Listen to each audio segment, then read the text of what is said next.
নমস্কার বন্ধুরা, আমি সঞ্চিতাস এসেন্স রেসিপিস ইউটিউব চ্যানেলে আপনাকে স্বাগত। সবার আগেই জানাই হ্যাপি দিওয়ালি। আপনাদের সবাইকে শুভ দীপাবলির প্রীতি শুভেচ্ছা এবং অভিনন্দন।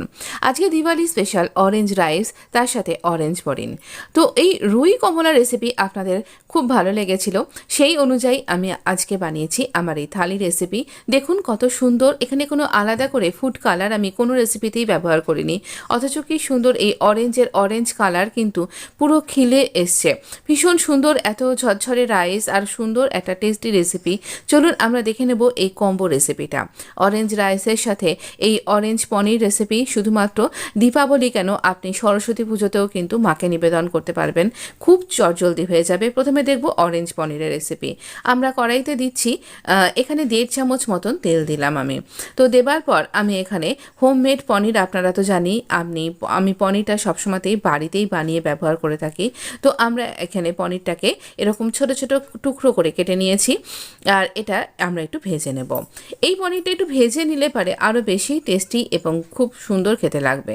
তো এই ভাজবো মানে যে অনেক কড়কড়ে করে ভাজতে হবে এমন একটা নয়, জাস্ট হালকা একটু একটা কোটিং পড়বে, সেই রকম খুব মোটা কোনো কোটিং কিন্তু পড়বে না, খুব হালকা করে আমরা এটা ভেজে নেব। দেখুন একদম এইরকম একটা কালার থাকবে, জাস্ট একটা চারদিক থেকে হালকা কোটিং পড়বে, আর আমরা এটাকে তুলে নিচ্ছি। তো এই তেলের মধ্যেই বাকি রান্নাটা আমরা এখানে করব। তো এই তেলে আমরা প্রথমে দেব কিছুটা লবঙ্গ। তো লবঙ্গগুলো এরকম 4-5টা এরকম লবঙ্গ দিয়ে দিলাম। আরও সেরকমই দিচ্ছি 4-5টা ছোট এলাচ যখন দেবেন মুখটা ভালো করে ফাটিয়ে নিয়ে তারপর দেবেন। তো এরকমভাবে দিচ্ছি, আর দিচ্ছি একটাই লঙ্কা দিয়েছি, আর একটা টমেটো, আর 1/2 ইঞ্চি মতন আদা গ্রেট করে, সবই কিন্তু গ্রেট করে নিয়েছি। আর এই সমস্ত মশলাটা খুব ভালো করে কষিয়ে নেব।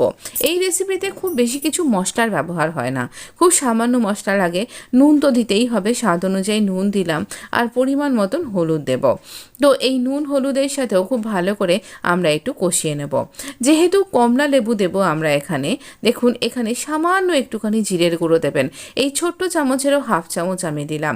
অতিরিক্ত মশলা দিলে এখানে চিনিটা অবশ্যই দিতে হবে, তবে চিনির পরিমাণটা নির্ভর করবে আপনার লেবুটা কতটা মিষ্টি বা টক তার উপরে। অনেক এইরকম একটা অরেঞ্জ নিয়েছি আমি, কমলা লেবুটার খোসা ছাড়িয়ে একদম ছাঁকনিতে এইভাবে ডলে ডলে এই জুসটা বার করে নিচ্ছি। আপনি যদি পরিমাণটা আরও একটু বেশি করেন তাহলে আপনার লেবুর পরিমাণটাও কিন্তু সেই অনুপাতে বাড়িয়ে নেবেন। খুব ইজি। এছাড়া বাচ্চাদের যে জুস খাওয়ানো হয়, যে জুস মেকারগুলো, সেই দিয়েও কিন্তু আপনি কমলা লেবুটাকে আধখানা করে ঘষে করে নিতে পারেন, কিন্তু অনেক সময় ওতে তেঁতো হয়ে যাওয়ার সম্ভাবনা থাকে। তাই জন্য আমি একদম এই রকম করে করছি, যেন আপনার জুসটা তেঁতো কোনো মতেই না হয়ে যায়, সেটা খেয়াল রাখবেন। আর আপনি যদি অন্য সিজনে করছেন তাহলে কমলা লেবু নেই, তাহলে আপনি রেডিমেড জুস দিয়েও করতে পারেন, তবে তার মধ্যে তো অলরেডি সুগার থাকেই।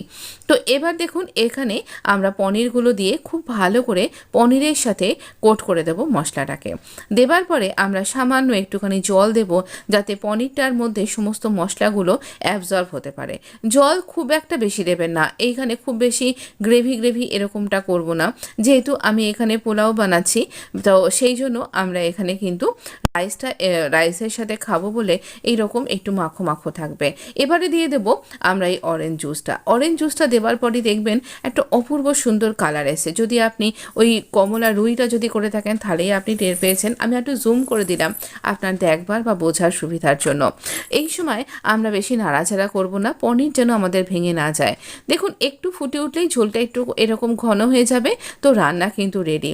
দেখতেই পাচ্ছেন সেই সময় একদম চিমটি করে 2 চিমটি মতন একটুখানি গরম মশলা দিয়ে দিন, ব্যাস। বেশি মশলা কিন্তু এখানে একদম ব্যবহার করবেন না, অরেঞ্জের টেস্টটা কিন্তু ভীষণ ভালো এখানে এনহ্যান্স হয়ে আসবে। অবশ্যই এই রেসিপিটা এই সিজনে একবার ট্রাই করতেই পারেন, ভীষণ সুন্দর রেসিপি। যদি কমলা রুই ট্রাই করে থাকেন, যদি ভালো লেগে থাকে, তাহলে এই রেসিপিটা অবশ্যই ভালো লাগবে আপনার। ভীষণ সুন্দর একটা রেসিপি, আর খুব তাড়াতাড়ি হয়ে যায়, দেখতেই তো পেলেন, বেশি কিছু ইনগ্রেডিয়েন্টসও লাগে না। চলুন আমরা রাইসটা বানিয়ে নিই। এইরকম ঝরঝরে খিলা অরেঞ্জ রাইস তৈরি করব। তো আমরা এখানে তেল দিয়ে তৈরি করছি, আপনি ইচ্ছা করে ঘি ব্যবহার করতে পারেন।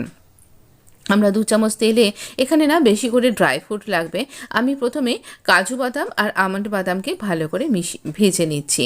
খুব যে কড়কড়ে করে ভাজতে হবে এমন নয়, জাস্ট একটা ক্রাঞ্চি ব্যাপার থাকবে এই পর্যন্ত। এরপরেই দিয়ে দেবো আমরা এখানে কিশমিশগুলো ফোলা পর্যন্ত আমরা এখানে সব কিছুকে একটু নাড়াচাড়া করে ভেজে নেব। দেখবেন যেন কিশমিশ বা কোনো ড্রাই ফ্রুটস যেন পুড়ে না যায়, সেটা কিন্তু খেয়াল রাখতেই হবে। এখানে ড্রাই ফ্রুটস একটু বেশি পরিমাণে লাগবে এই রাইসটার জন্য, তাই জন্য ড্রাই ফ্রুটসকে একেবারেই স্কিপ করা কিন্তু যাবে না। আপনার হাতের কাছে যা আছে তাই দিয়েও কিন্তু করতে পারেন। এবারে আমরা একটু গরম মশলা দিচ্ছি, ছোটো এলাচ, দারচিনির টুকরো। ছোটো এলাচটা আবারও বলছি ভেঙে দিতে কিন্তু ভুলবেন না। এখানে 2টো তেজপাতা আমি ব্যবহার করেছি, আর সামান্য একটুখানি একটা ফুলের পাপড়ি দিচ্ছি আমরা এখানে খানিকটা জাভিত্রি বেশি দেবেন না। বাসমতি চাল আমি এখানে ভালো করে ধুয়ে জল ঝরিয়ে রেখেছিলাম। দেখুন এই রকম ঝরঝরে হয়ে গেছে। যতক্ষণ না এরকম ঝরঝরে না হচ্ছে ততক্ষণ কিন্তু রান্না করা যাবে না। তো ঝরঝরে এরকমভাবে রান্নাটা করতে হবে। এবার আমরা বাসমতি চালকে খুব ভালো করে ভেজে নেব, কিন্তু এইরকমভাবে ভাজবো, আর আমরা কিছু ইনগ্রেডিয়েন্টসও এর সাথে মেশাবো। তো আমরা প্রথমে দিচ্ছি স্বাদ অনুযায়ী নুন, যতটা নুন এই চালের জন্য লাগবে ততটা, আর দিচ্ছি হলুদ। এখানে আলাদা করে কোনো ফুড কালার ব্যবহার করিনি, আর হলুদটাও কিন্তু খুব অতিরিক্ত দেবেন না, তাহলে অরেঞ্জের কালারটা কিন্তু ডমিনেট হয়ে যাবে। এখানে অরেঞ্জের ফ্লেভারটা আসবে আপনি কতটা জুস ব্যবহার করছেন তার উপরে। এখানে আপনার কমলাগুলো যদি খুব ছোট ছোট হয় তাহলে 4টে মতন দিতে হবে। আর এখানে 1 চিমটি দেখতেই পাচ্ছেন আঙুলের করে দিলাম আমি, এরকম 1-2 চিমটি মতন গরম মশলা। আর এখানে চিনিটা কিন্তু লাগবে, চিনিটাও নির্ভর করছে আপনার অরেঞ্জ জুসটা কতটা টক বা মিষ্টি তার উপরে। তো এবার চালটাকে খুব ভালো করে ভেজে নিতে হবে। দিয়ে দিলাম ড্রাই ফ্রুটসগুলো, আর কতটা জল আর কতটা জুস আপনি দেবেন সেটা একটা ব্যাপার, এই রেশিওটা বলছি। এখানে আমার কাছে আছে 1 কাপ চাল, তাই জন্য আমি 2 গ্লাস জল ব্যবহার করেছি। পুরো লিকুইড হিসাবে আমার 2 গ্লাস। তো সেই লিকুইডের মধ্যে আমার আধা গ্লাস আছে এই অরেঞ্জ জুসটা। প্রথমে 1 গ্লাস জল আমি আগে এখানে দিয়ে দিলাম। এবার এই জলের সাথে এটা একটুখানি ফুটতে থাকবে। এরকম 2টো কমলা লেবু ওই একই রকম করে আমি চিপে এর রসটা বার করে নিচ্ছি। তো এখানে সব মিলিয়ে আমার আধা গ্লাস মতন এই জুসটা তৈরি হয়েছিল। কোনো বীজের দানা যেন না থাকে সেটা আপনাকে খেয়াল রাখতে হবে।